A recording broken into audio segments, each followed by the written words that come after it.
Bam! MC is in the house. What's up, folks? My name is Justin Garcia, also known as Master Chim, and welcome to the Warrior Stream. The Warrior Stream is my weekly live stream. I do it every Wednesday here at noon Eastern Standard Time.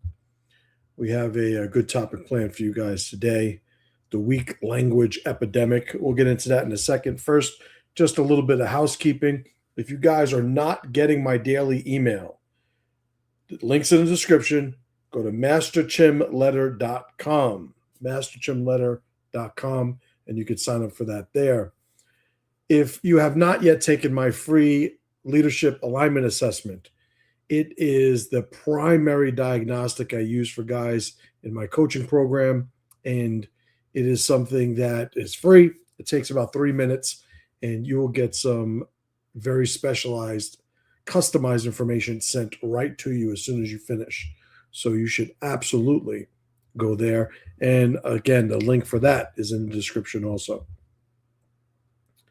I had a little bit of time to prep for today's show, so I did create some banners, which I'm happy to see. I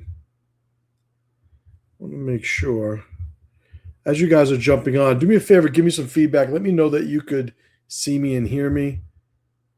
I'm having a little irregular reading on my mic, and I want to make sure you guys could hear. I'm going to keep talking until somebody tells me something, so hopefully it's not just me doing a fucking mime show or something. But anywho, I sent off, usually on Wednesdays, I send the email talking about the live stream early and give people, the link and what we're going to do. I decided moving forward that I'm still going to send my regular email in addition to the link. So some of you guys may have gotten 2 emails today, but that's just a regular email, the Master Chim letter email, and then the email announcing the live stream. I just, I enjoy doing the daily email. There's always something I want to talk about. If you guys have been following me for any length of time, you know that I got some shit to say. And today was a pretty good email too. Completely fucking biased, right? Today was a good email. I've admitted to myself that some of my emails I've written in the past were terrible. But for some reason, whenever I write them, I think they're awesome. So today is no exception. So hopefully you guys got that. If you didn't get today's email, I'll give you a little insight, right? Because it's an easy to remember URL. Today I introduced a sort of codified presentation of what I call the laws of Planet MC. And I don't want to go down a whole diatribe for that thing right now. But if you go to masterchim.com/laws, LAWS, masterchim.com/laws, you'll be able to see that. No gimmick or anything. I got a link to the assessment, I think, at the bottom of that page, but it's really just a codified one-place presentation of a lot of the ideas that people need to sort of, if you're going to deal with me and my stuff, it's like you look at that and it's like, listen, this is where we need to start. If you can't sign up for this, mindset, then we're probably not going to get along. Every so often, I'll appear on a website or a podcast or something. Jamie, what's up, brother, man? Good to see you. Glad you're well. E = MC squared. I got to think of some play on that. I think I tried it in the past. Everything I came up with was corny. But anyway, sometimes like I'll appear on a podcast or something, or like I'll have an interview on a website, and I'll get this whole wave of new followers. And I'm always happy for it. It's part of what, why I go and go on podcasts. I haven't been on podcasts in a while. I'll start putting my name out there again and get on some because I enjoy having these conversations. But anyway, I'd get all these new followers and they would be all about whatever I was talking about on that particular podcast episode. But then they'd get on my letter or they start buying my stuff and seeing my stuff. A couple of guys. I had one guy who I won't say his name, but he was in an airport. Pretty cool story. I started off cool. Didn't end up as cool as I would have liked, but saw my book in an airport, like an airport library, Tribalnomics, I'm talking about. And he buys it for his flight. And he had some stuff going on in his life. And he had never heard of me before, saw the book, read it. And when he landed, contacted me and sent me a message that he wanted to do some coaching. And we did a bunch of coaching. And after like, I think 4 sessions, 5 sessions, he was like, all right, man, thanks. We're good. And, we got some stuff done, but I could tell the pressure was getting a bit much. Listen, he was a solid dude. Nothing bad to say about him, but I definitely know he was not sort of primed for dealing with me one on one.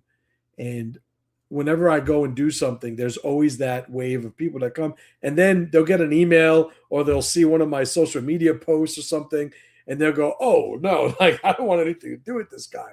So I figured, you know what? Let me start just by putting something out there that people could see, and they could sign in or not sign in. I just had a gentleman that started doing coaching with me, and I asked him, out of curiosity, I got to track these things. I'm like, so, where did you hear of me and where did you start following me? And the guy's been following me for 7 years.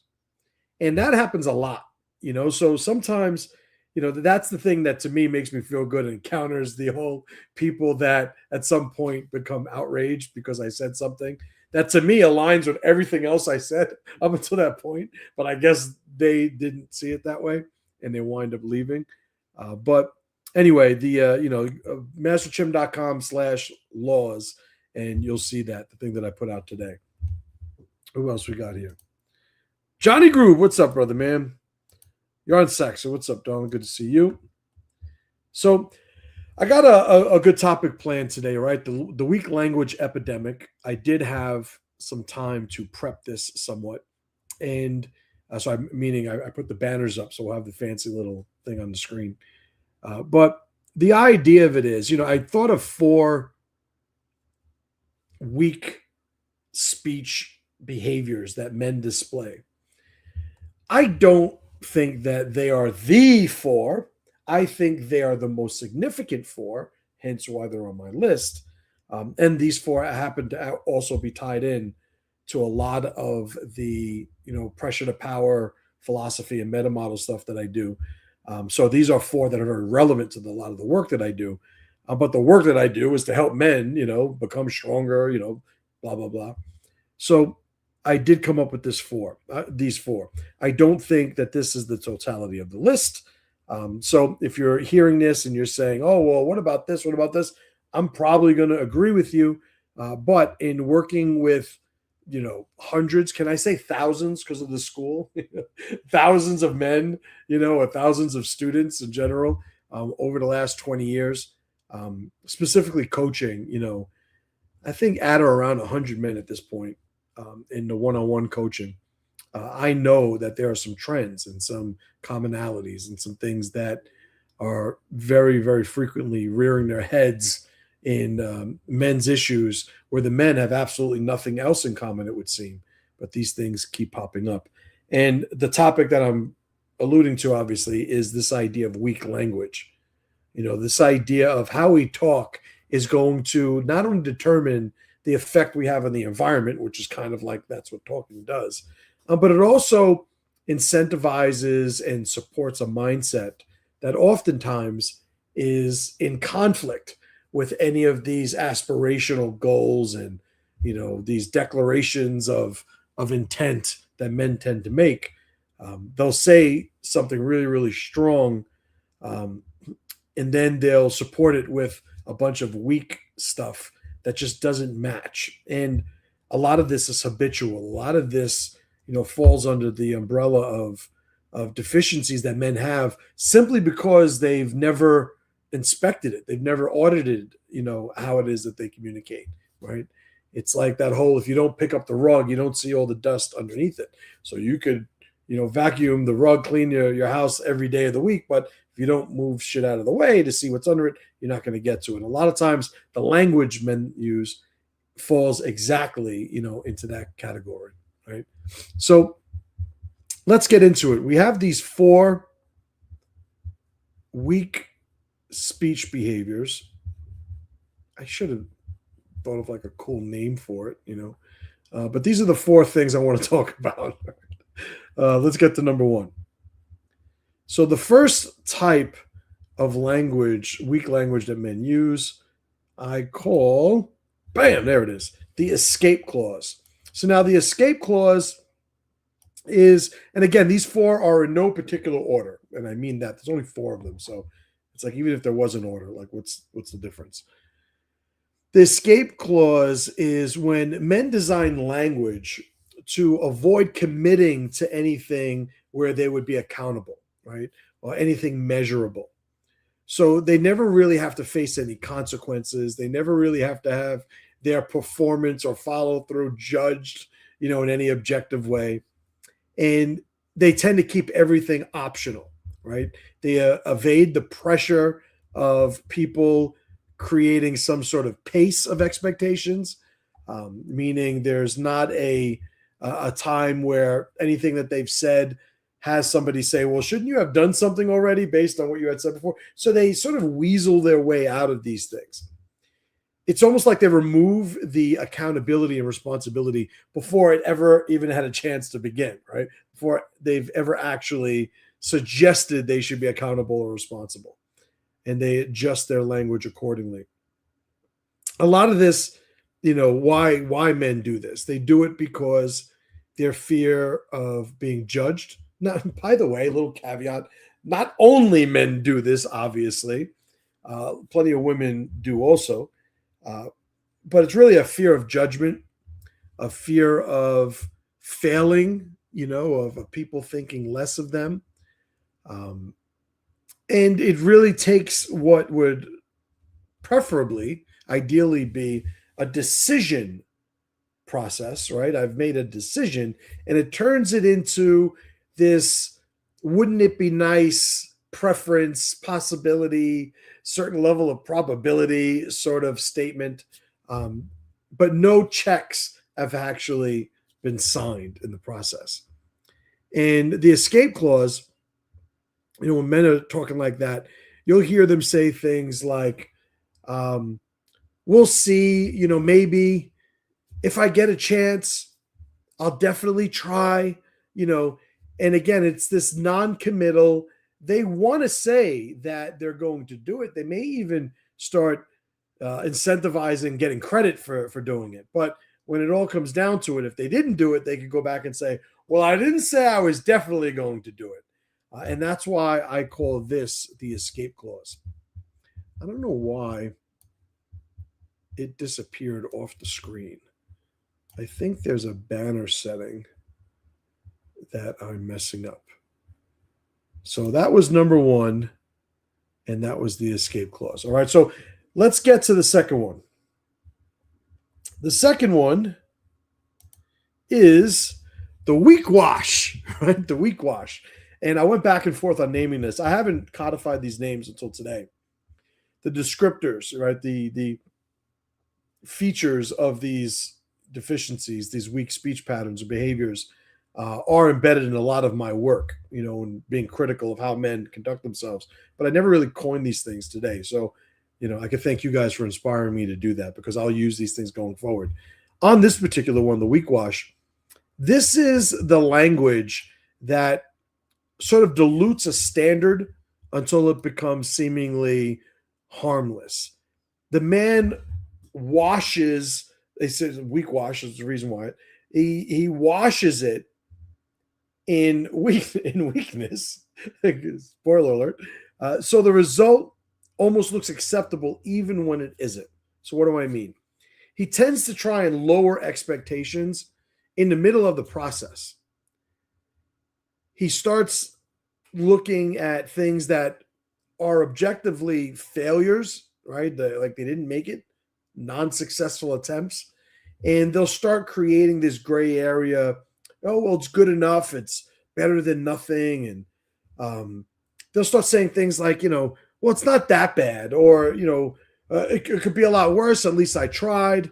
One of the things I tell guys that are trying to reclaim their movement, and this happens a lot with guys that are in depressive states, going through some stuff and they find themselves just sort of spiraling internally, and they're not moving, they're self-isolating, there are all these behavioral patterns that start to indicate that a man's in that spiral. And in those times, as sort of like one of those, in case of emergency, break glass, I will say I will use a comparison from their situation to other people's situations. And it's really to draw them out of comparing themselves to themselves, because they're in this downward spiral. And I'll say, well, all right, you lost, your job, but imagine if you lost your job and you were sick. Or I heard a story about a guy who lost his job when his wife was sick, and he lost his health coverage, the same coverage he needed to help his wife. And I'll paint a picture of something that's comparative, that really allows him to sort of come out of his shell a little bit and start to move. But what will happen is, men, when they use this weak wash tactic as a just sort of a speech behavior, they're not looking to do that. They're trying to really disconnect their identity from any real standard. They don't want people to look at them and say, okay, this guy's not good enough. This guy is not going to be able to make it. And he starts to really justify like this weakness, this lower standard, this lower quality of output. When you get the guy that says, hey, well, I tried my best.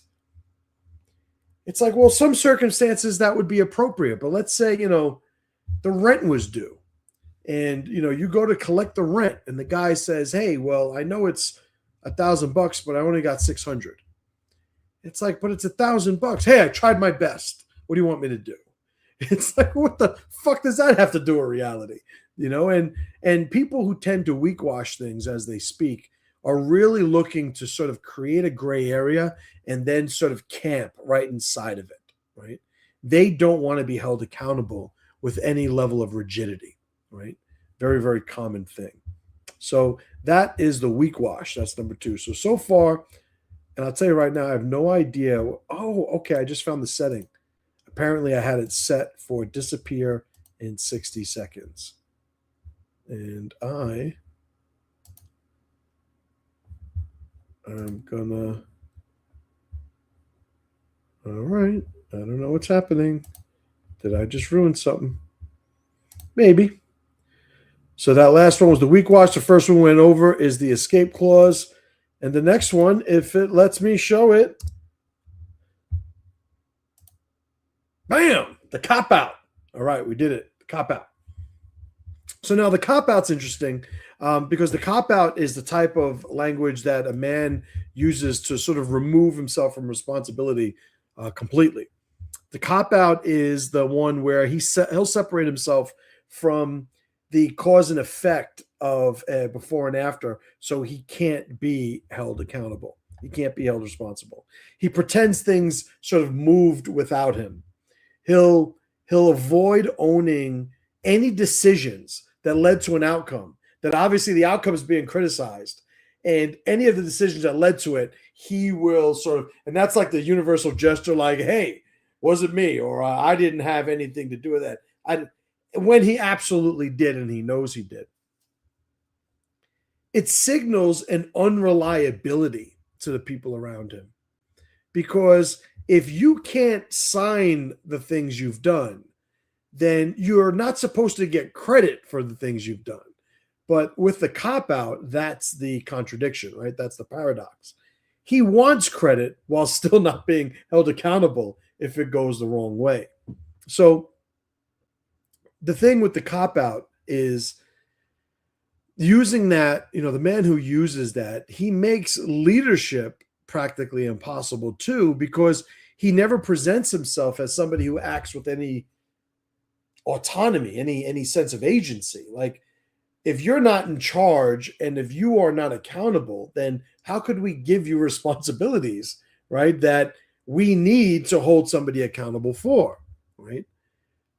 And the guy with the that has the cop out, he'll say anything from, just a bunch of things happened. This is the whole, my dog ate my homework sort of thing, and on the low end, he'll say things like that. But more severely beyond that, he'll start saying things like, well, it wasn't me. I had nothing to do with it. Or uh, I wasn't the one that was told to do that, or I didn't sign up for that, or whatever the case is. It's really an instance where the guy knows full well that he is responsible, that he committed himself to be responsible, but now all of a sudden he's trying to remove himself from that responsibility, almost like if somebody was betting on a horse race and they're betting on Lady Luck number 3, right? And the race is going on, and Lady Luck number 3 is like all the way in the back of the pack, and he goes to the counter to try and get his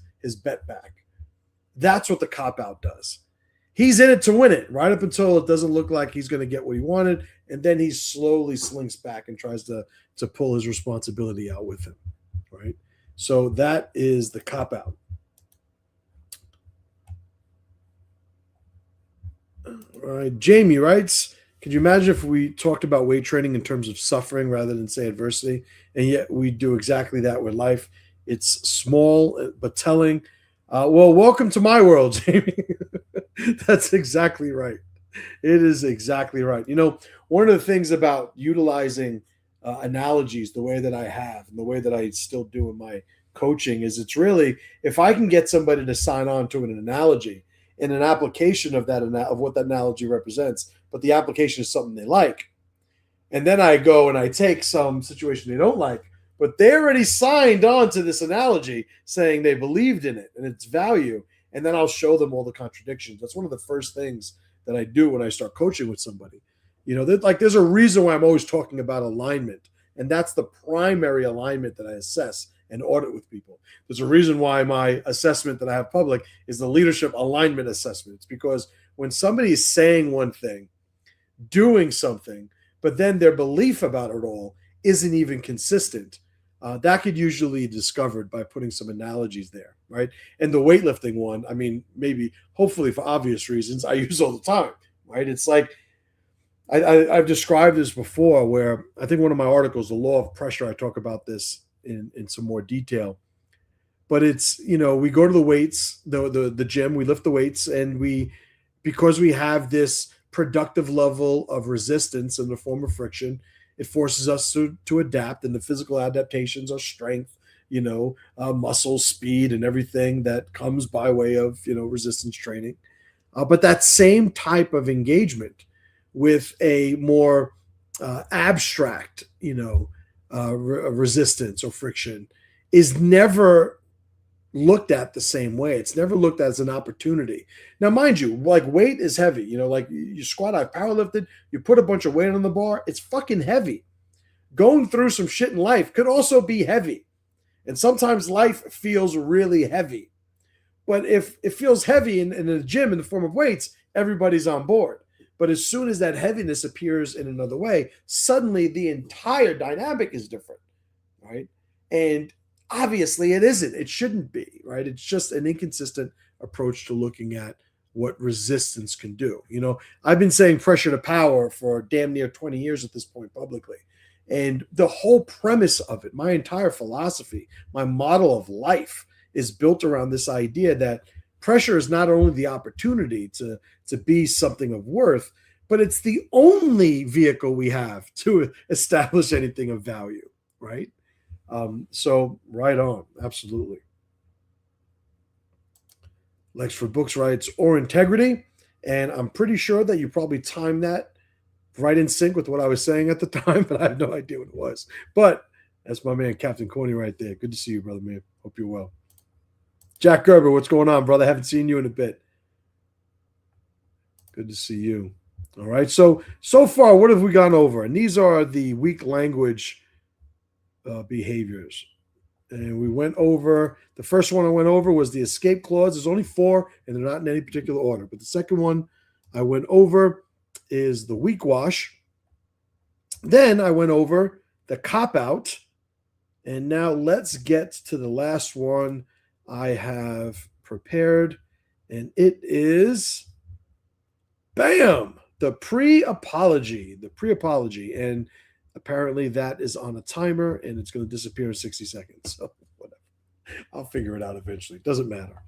the good thing about knowing what you're talking about is that you don't rely on technology, right? So I just shared, obviously, earlier I was talking about the laws of Planet MC, masterchim.com/laws. I'm very proud that I figured out how to do that without having to ask White Boy Pat.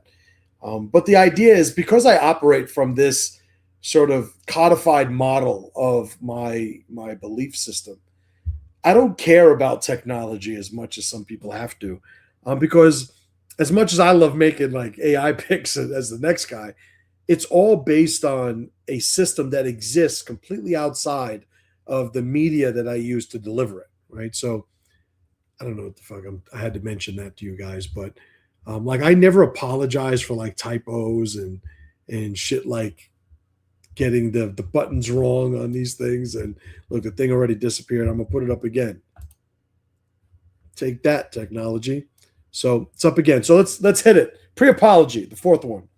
So pre-apology is the type of language whereby a man submits his position before he's even fully spoken a full thought.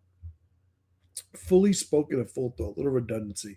Before he's fully spoken a thought or spoken a full thought. You know what the fuck I mean. He enters an engagement and communication from a position of insecurity. Some things about the pre-apology. It frames him as a man asking for permission, as opposed to a man who's a little bit more deliberate in his intent. And that type of man would be offering direction, right? So with pre-apology, they're asking for permission. They're trying to not step on anybody's toes, not make anybody uncomfortable. He shrinks his own presence because he doesn't want to be perceived as a threat. He doesn't want to be perceived as any form of a challenge. So he sort of softens up everything that he does so that it's never interpreted that way.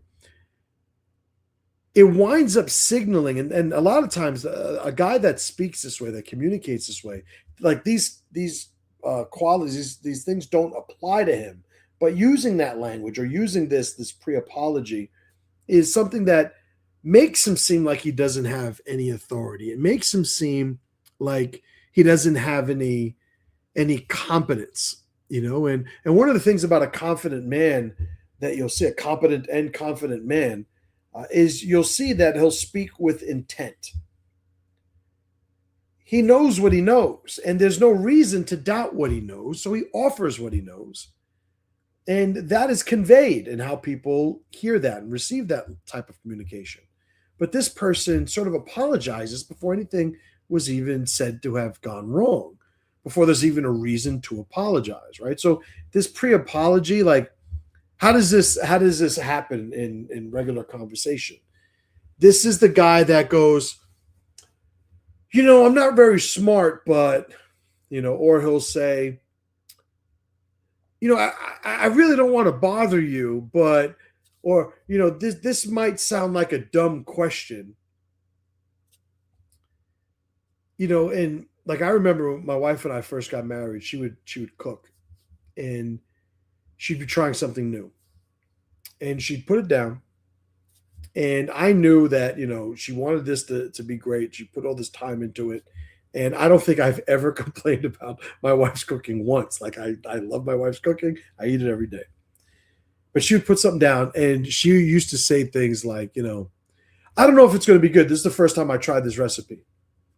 And to mess with her, I would say, well, I don't want it then. Like, I don't know if it's not even good. Like, let somebody else be your guinea pig. And then I cooked it. I'm not cooking anything else. It's like, right. So you don't got to say that first part. Just let me enjoy it. There's nothing more, or I should say less appetizing than somebody handing you food and saying, yeah, this probably isn't going to taste good. Right. But that's what this pre-apology does. And men communicate this way. I hope this makes sense, but it's like, well, if you don't know it makes sense, I got an idea. How about you just shut the fuck up and don't say anything? And this is how I usually handle it, because it encourages the man, it pressures him to go, no, I really have, right, there it is. Like, say the fucking thing. Like, what are you apologizing for? And you didn't even say it. It's weak communication.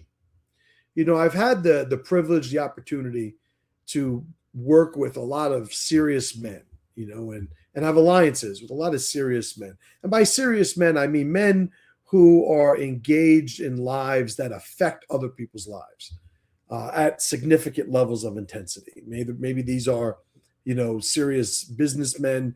Maybe it's serious military guys. Maybe it's serious guys, that third quality of serious guy that we all know, that are from the old neighborhood and stuff.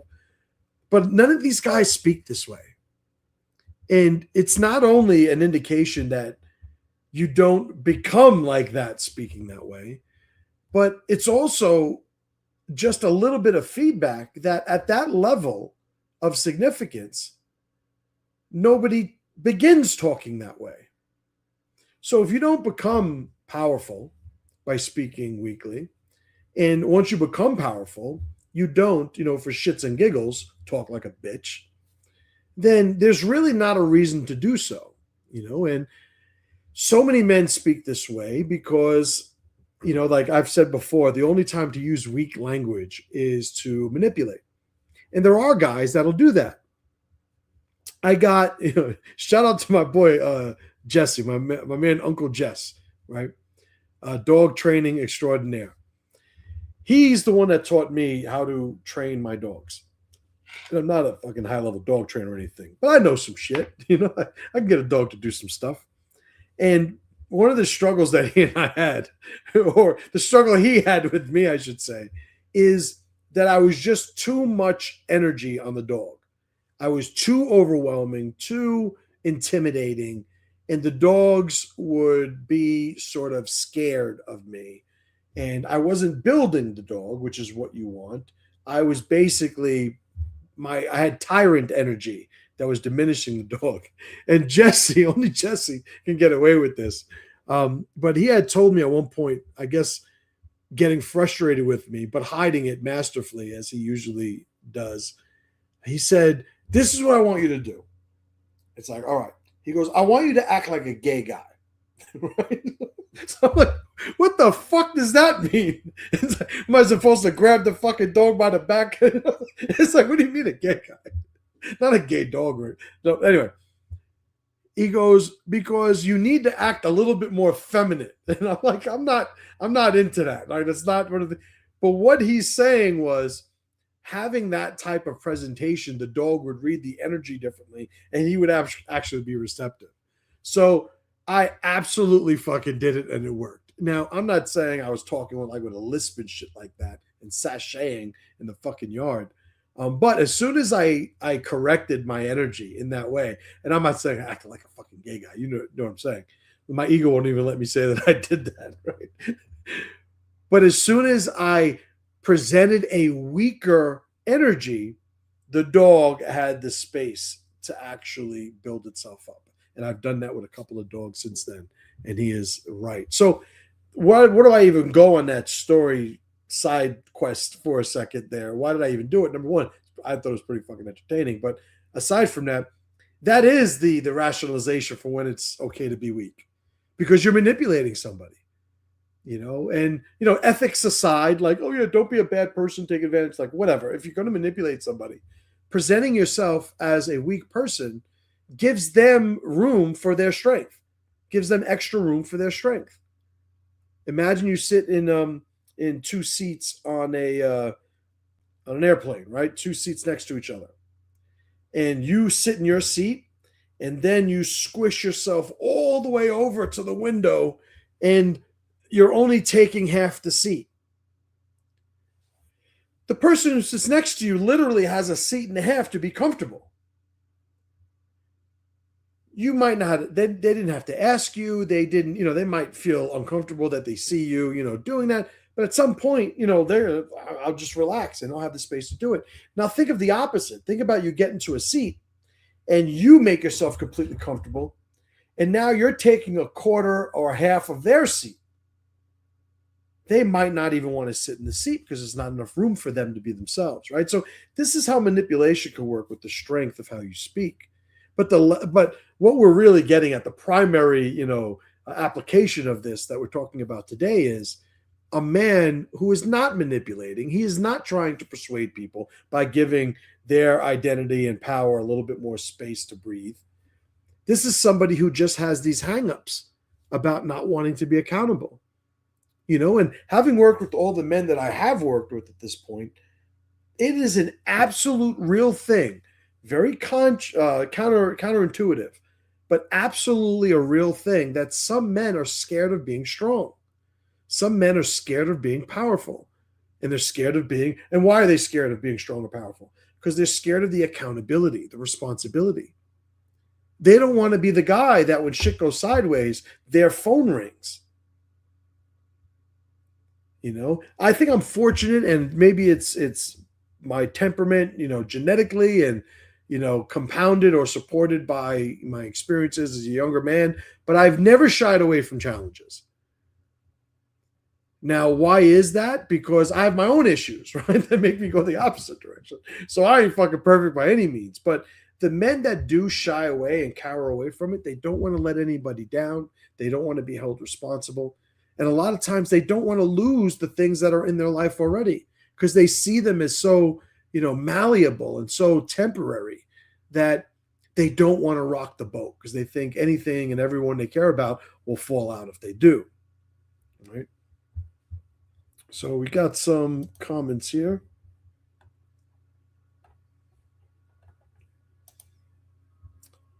My man Cap says, it's been appallingly obvious how technology has exceeded our humanity. It's so good.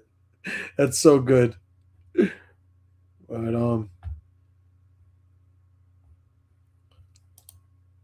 he says, reminds me of how I used to handle my son with special needs. Absolutely. There is a point where in communication, if there is a mission, you guys have heard me say maybe before, communication's in the catch, not the throw. How I say it is never going to be as significant as how the other person heard it, right? If I'm talking to a 5-year-old, I'm going to speak a certain way. I'm going to be more physically animated. I'm going to simplify my vocabulary. If I'm speaking to somebody who is like some subject matter expert in some more technical, specialized field, I'm not going to say I'm going to start talking like, I'm a fucking genius, but I'm not going to sort of baby anything down. I'm not going to water anything down. And I'm going to use the full breadth of my vocabulary as I describe things more articulately. Because ultimately it's, do they understand what I'm saying? I had this idea in my head that transferred into sounds coming out of my mouth. The sounds went into their ear. They processed it. Did they wind up with the same idea that I wanted to transfer them? In that process, that's what communication is. So, whereas obviously right now we're talking about speaking more weakly than necessary because we want to manipulate people.